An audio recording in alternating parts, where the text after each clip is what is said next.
বাংলাদেশ জুড়ে ভয়ঙ্কর সহিংসতা, পোড়ানো হচ্ছে সংখ্যালঘুদের বাড়িঘর, এমন মর্মান্তিক সব ভিডিও সামাজিক যোগাযোগ মাধ্যমে ঘুরছে।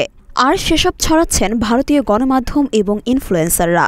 তবে যুক্তরাজ্যের সংবাদ মাধ্যম বিবিসি জানিয়েছে, বাংলাদেশের সংখ্যালঘুদের উপর হামলা নিয়ে যেসব ভিডিও ও তথ্য ছড়ানো হয়েছে সেগুলোর বেশিরভাগই ভুয়া।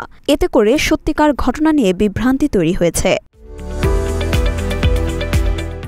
শেখ হাসিনা সরকারের পতনের পর বাংলাদেশে হিন্দু গণহত্যা চলছে দাবি করে অনেকে সেই ভিডিওগুলো শেয়ারও করছেন, যাদের অগ্রভাগে রয়েছে উগ্র ডানপন্থীরা, যার মধ্যে অন্যতম হল চট্টগ্রামের নবগ্রহ মন্দির।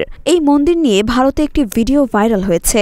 ভিডিওটির ক্যাপশনে বলা হয়েছে, ইসলামপন্থীরা নবগ্রহ মন্দিরে আগুন দিয়েছে, কিন্তু বিবিসি যাচাই করেছে ওই মন্দিরে নয়, আগুন দেওয়ার ঘটনা ঘটেছে পাশেই অবস্থিত আওয়ামী লীগের একটি অফিসে। এছাড়া হিন্দু ধর্মাবলম্বী ক্রিকেটার লিটন দাসের বাড়িতে আগুন দেওয়ার বিষয়টি যে গুজব ছিল সেটিও জানিয়েছে বিবিসি। আদতে আগুন দেওয়া হয়েছিল মুসলিম ক্রিকেটার ও আওয়ামী লীগ সমর্থিত এমপি মাশরাফি বিন মর্তুজার বাড়িতে, কিন্তু ভারতে এটিকে লিটন দাসের বাড়ি বলে চালানো হয়েছে।